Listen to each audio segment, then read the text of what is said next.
All right, everybody. I'm back.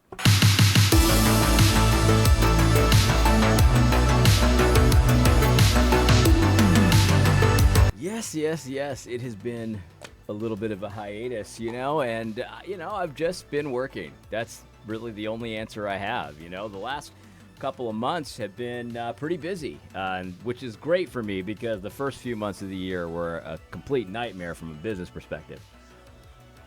But, things have a way of evening out. And I've been through this before, This can be a very cyclical business that I'm in. And so I know that there are times that I'm going to feel like I'll never do another deal for the rest of my life. And then there's going to be times when I feel like I can't miss, you know what I mean? But you got to keep a little bit more of an even keel all the time. You're never as bad as you think you are. You're never as good as you think you are. At least that's my experience in this business. So, I've been busy. But I'm going to start posting again, and a lot of people have been asking me about this controversy, that controversy. Have I seen what Protestia said and all this kind of stuff? And I've seen it all. I've seen all the controversies. I just really haven't gotten involved. It's just that simple. I didn't have the time for it. And so there you go. There you go. But, one of the things I have been doing, which if you know me, you know that when I'm working, I'll listen to YouTube videos on the side, while I'm working. And, a lot of the times it's not anything that's that edifying, you might say, edifying. I'm not listening to reform podcasts typically. But I do have, there's some stuff that I do that's edifying. But most of what I listen to is guilty pleasure YouTube content. If you know me, I like to watch, Sopranos analysis. What is it, the predator hunters? The people that pretend to be people, minors online, and then they confront the guys that are trying to, talk to them. But over the last few weeks, I've been watching a lot of content about people, basically younger people, struggling, and financially with inflation, with the price of groceries, with debt, student loans, all of that kind of stuff. And it can be humbling in some ways, you know what I mean? Because when I was their age, I struggled with a lot of the same problems. Now, we didn't have the inflation that we have right now, although we did have inflation. It's nothing new. But yeah, when I was their age, it was during the great financial crisis. And I certainly remember feeling like I woke up one day and I was in a complete mess financially. You know what I mean? I was making decent money living in New York City, but I was always spending a few steps ahead. And when my income took a hit because of the economy, I didn't stop spending. I just kept spending and spending, and I went into debt and all this kind of stuff. So I feel for a lot of these people. But I'll be honest, this kind of content, if you ever watch it, and it is entertaining. So if you ever want to just have something mindless on while you're doing something, seek out some of this TikTok stuff. I don't have a TikTok, but I watch it on YouTube.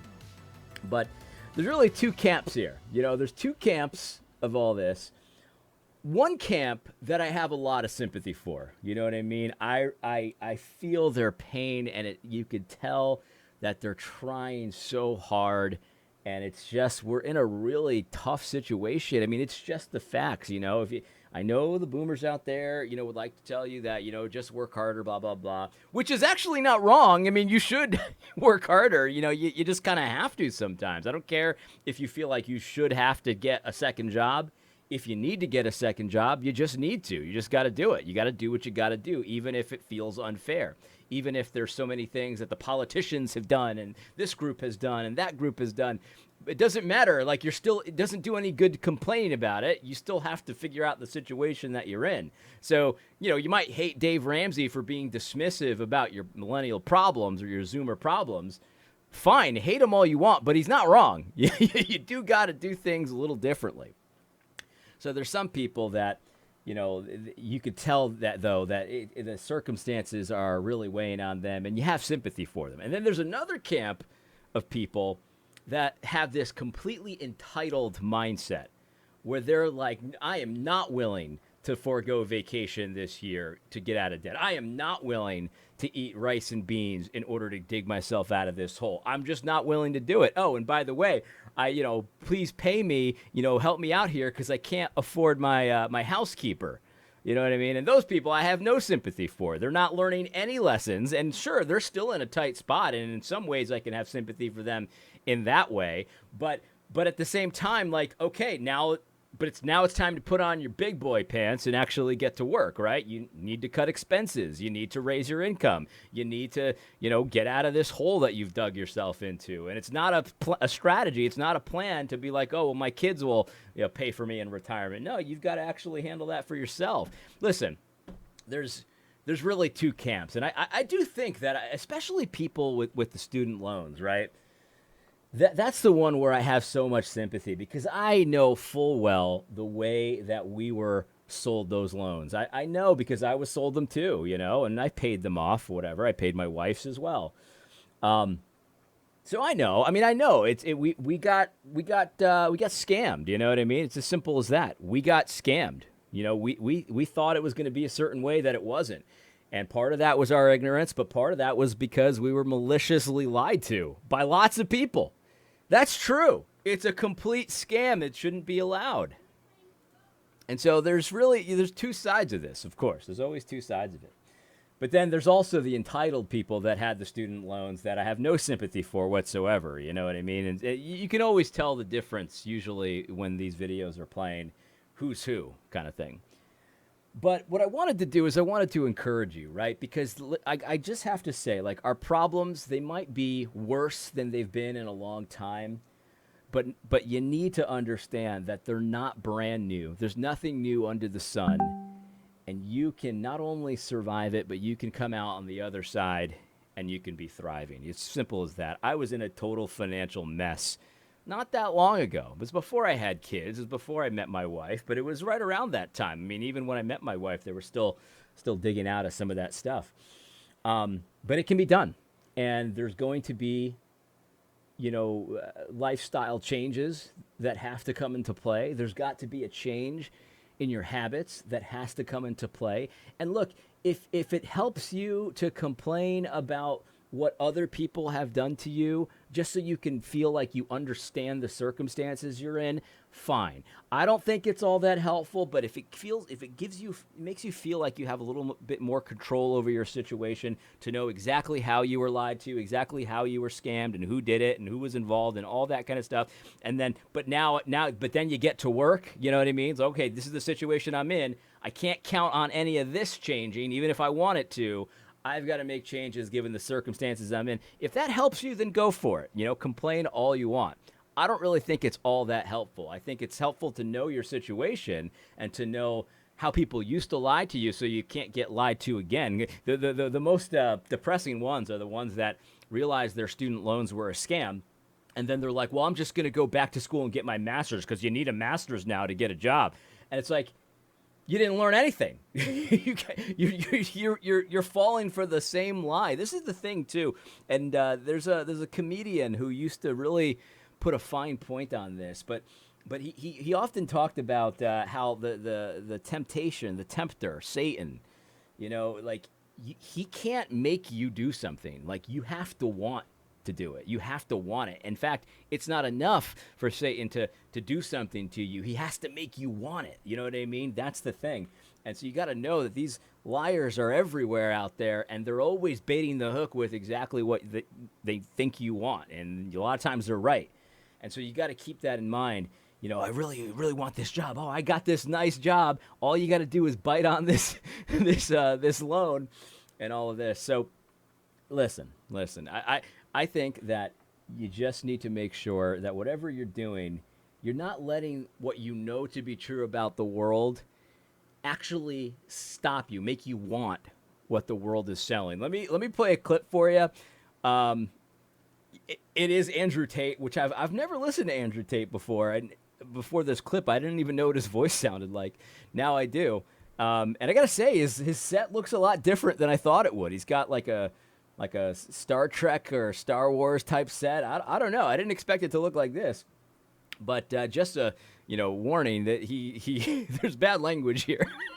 So I'm gonna probably cut it off before the end because he definitely drops a hard R, and I don't want to get throttled for that, but but he has a good point, and I know people don't like don't share Andrew Tate, he's a pig and blah blah blah. Like I get it, but he has a really good point. Let's play it.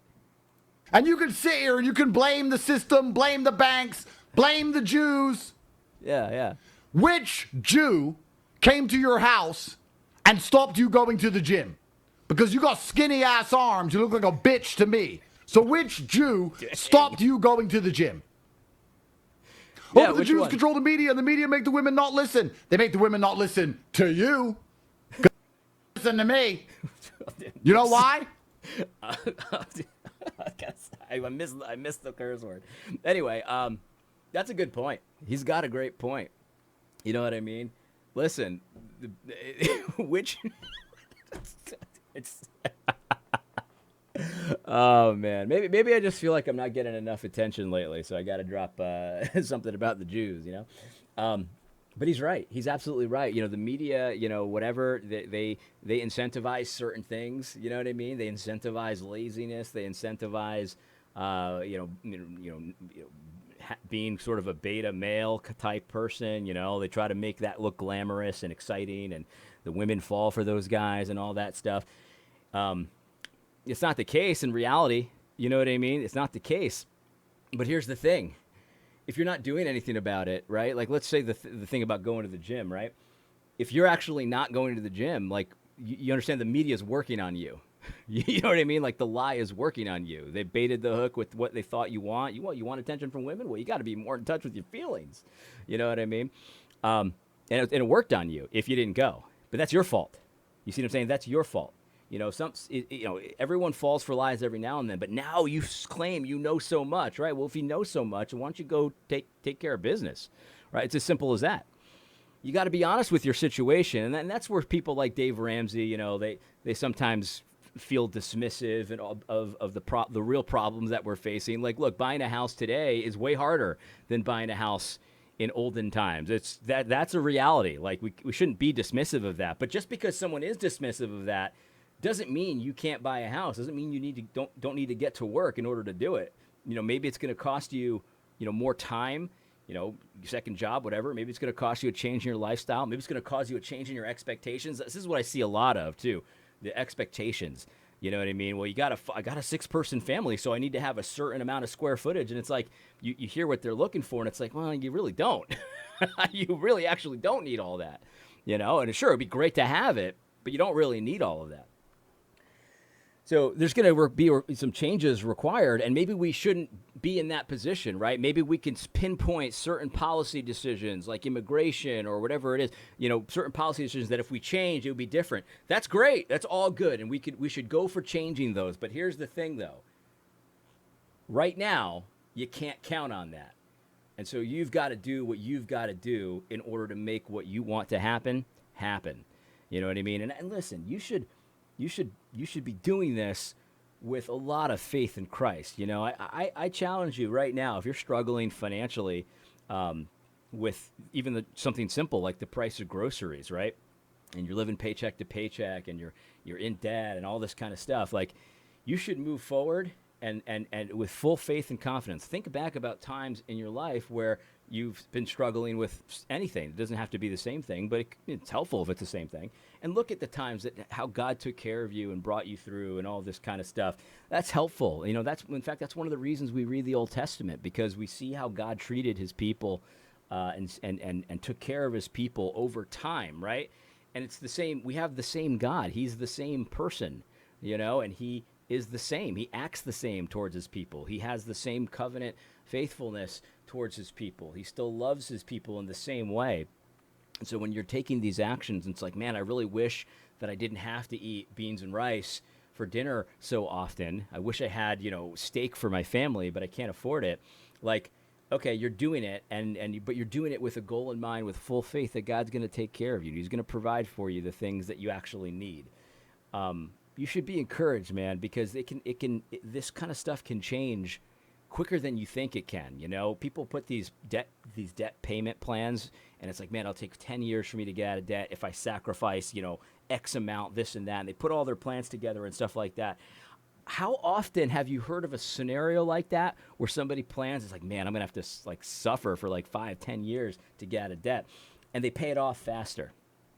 They pay it off faster because something changes kind of suddenly. How often have you heard stories like that? I've got a story like that. I could tell you if you're interested, if you think would be encouraging. But that happens all the time. You know what I mean? Because life is like a baseball game, sort of. You know what I mean? If you look at most baseball games, you don't score every inning. Some innings you put 3 batters to the plate and it's 3 up, 3 down, and you don't do anything. You're completely stymied. But you can still win a baseball game scoring most of your runs in 1 inning or 2 innings. That's usually how it goes. In fact, my local collegiate summer league, they won the championship this year. They had a great team. And in both games, they scored pretty much all their runs in 1 inning. And they came from behind, and they scored those runs late. So, like, it looked like it was pretty grim, and then they dropped 9 runs in the 9th inning or 7 runs in the 8th inning. Like, it happens like that all the time. That's why I love baseball. Baseball's kind of like life, you know what I mean? It's not, you don't feast all the time, you know what I mean? But when you do feast, sometimes you really feast, and that's all it takes, you know what I mean? So you should make your plans, plan your steps, plan to do things the right way for once in your life, maybe financially or whatever, and go for it. But trust the Lord that he'll take care of you. And so often he blesses us more than we deserve and more than we expect, right? Because, like, think about it. If you're, like, in a lot of debt right now, if you had a plan, a conceivably, doable plan, where sure, you sacrifice and you struggle for 5 years, but by the end of that 5 years, you're out of debt. That would be a blessing. It sounds like a blessing, doesn't it? Think about how often God has over-blessed you over time. I mean, pretty much all of us, our entire lives, have been over-blessed by God, right? So think about how much more of a blessing is if you do it in 2.5, 1 year. I mean, that kind of stuff can happen. You don't know what's around the corner. Nobody knows what the future holds, my friend. That's the kind of things we should be praying for and planning for. It's as simple as that. It's not one or the other. It's not just living on a hope and a prayer, but you do kind of live on a hope and a prayer too. You know what I mean? It's kind of both. So in any case, that's what I wanted to talk about today. You know what I mean? Take some advice from Andrew Tate. You know what I mean? You can blame the powers that be. You can blame the Jews, but you still got to get to work. Oh, brother. Speaking of the Mets, Pete Alonso last night, he became the most prolific home run hitter to wear the Mets uniform ever. He beat Darryl Strawberry last night. In fact, he passed him by 2 with 2 home runs last night. He's quite a specimen. There's no question about it. I have a theory that Pete Alonso, a lot of people have this theory. I think it's true. That Pete Alonso is autistic because he's got these tics that he does, and he's got kind of like a strange like way that he's like the nicest guy in the world, but he's just got like strange social conventions. And I was thinking to myself, like, man, if you're going to be autistic about anything, being autistic about hitting home runs, like that's got to be one of the funnest things you can be autistic about. But I guess for the autists, everything that they're autistic about is fun. But hitting home runs, man, that's quite a thing to be autistic about. Yeah. In any case, though, that's my content for today. I'll see you soon. Won't delay this much longer. If you have any requests for topics, I'll certainly take them. I won't guarantee to do them, but I'll do. I aim to please. I'm here for you. Let me know what you think, and God bless you. Take care. Puro fuego es mi amor.